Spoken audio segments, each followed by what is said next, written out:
Jon Jones picks Aspinall for his dream team. Dirty Boxing's viral Instagram post let fans build their dream Dirty Boxing squad with just $10. The tiers were wild: $5 for Jones, Yoel Romero, and Mike Perry.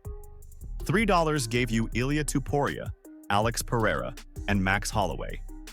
And the $2 tier? That's where Tom Aspinall, Conor McGregor, and Paddy Pimblett showed up. Out of all those options, Jon Jones commented his dream team: Yoel Romero, Alex Pereira, and Tom Aspinall. Yeah, you read that right. He picked Aspinall. The same man he's avoided fighting for months is somehow good enough to be on his ideal team. That one name sparked a whole new round of speculation. Cormier says Jon's afraid of getting knocked out. Daniel Cormier didn't mince words. He believes Jon Jones is dodging Tom out of pure fear. And you know what I think a big worry might be for him? Because with Aspinall, he could potentially get knocked out. Like legitimately knocked out and put on his back and out cold. And I just don't know that he wants to have that visual of him in the world. Because I've seen myself get beat and I'm like, God, that's such a horrible visual every time. Cormier knows firsthand how devastating that kind of loss is for a legacy. And if Jon truly fears that visual, Tom Aspinall might be the one man he never wants to share the cage with.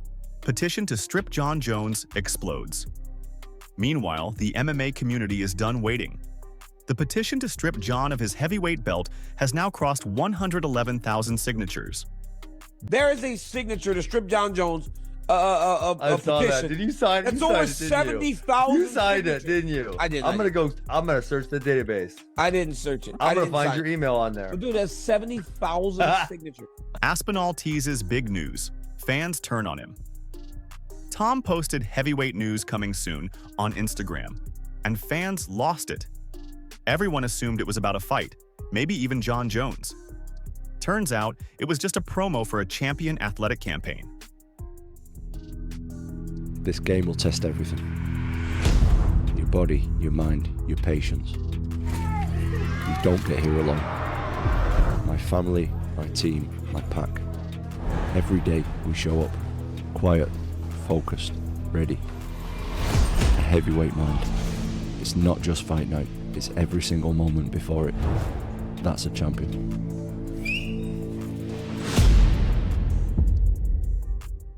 The backlash was immediate. Hope you never get that fight. Bro pulled a Jon, but he did confirm one major thing. He will not defend his interim title again. He's only interested in the undisputed belt from here on out. Are you willing to defend the interim title once more if Jones doesn't sign the fight? No. I'm fighting for the undisputed title next. New fight announcements shake things up. Kevin Lee is officially signed with PFL and jumping into a short-notice semi-final against Gaji Rabadanov on June 20th.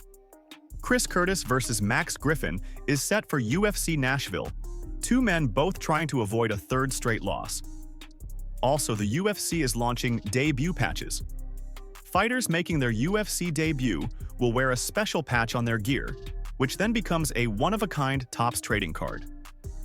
Andreas Gustafsson will be the first fighter to do it. Volkanovski versus Yair rematch backlash. The MMA world is livid over a rumored Volkanovski versus Yair Rodriguez rematch. I've seen this rumor going around. I actually thought it was confirmed already. I didn't know it was quite rumor milled, right? But mate, no one wants to see this fight. No one. That's no one was sitting at home thinking, I didn't know. You know what fight I want to run back? Volk and Yair. Okay? Not yet anyway, because Volk did some good, honest work in that first fight, okay?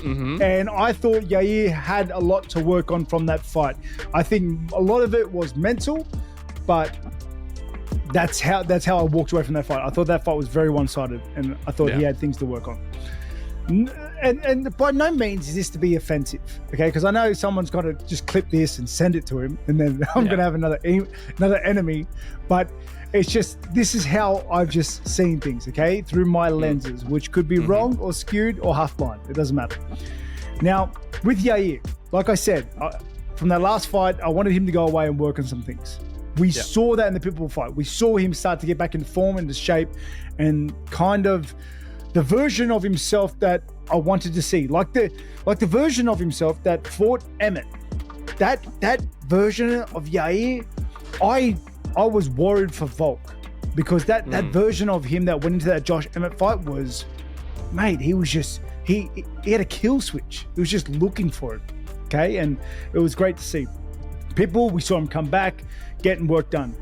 Now, there was a storyline that whole fight week with him and Diego. Yes. Okay. I wanted that fight to happen. Tell me that fight couldn't have headlined UFC Mexico.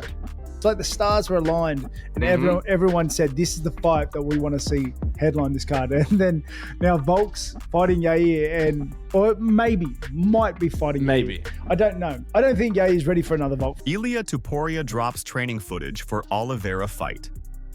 Ilia just posted intense training footage ahead of his UFC 317 title clash with Charles Oliveira. He looks locked in, focused, dangerous.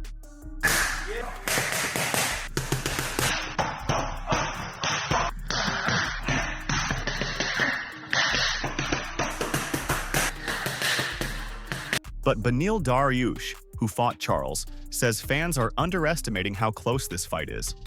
I think it's a lot closer than people think. I think Charles is really tough. I think he's got a good chin. He's got good jiu-jitsu. He's got great striking.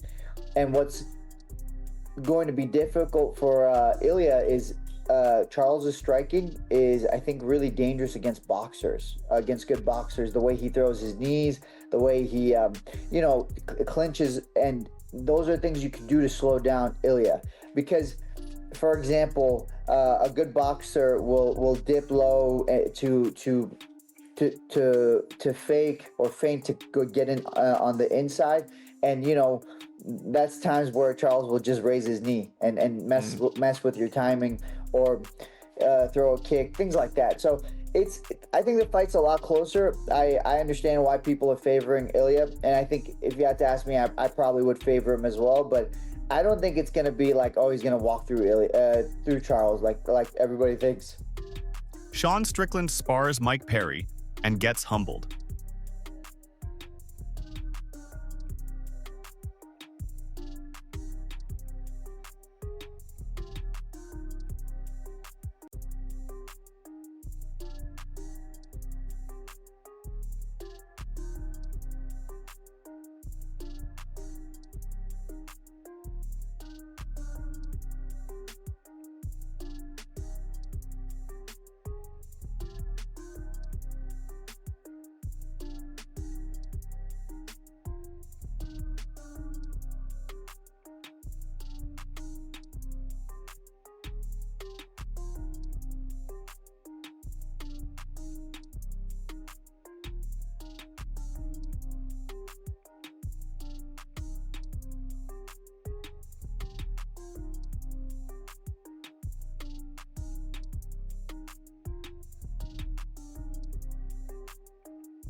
Sean Strickland posted a clip of himself sparring Mike Perry and had this to say. The reason why I with Mike Perry so much, he's savage.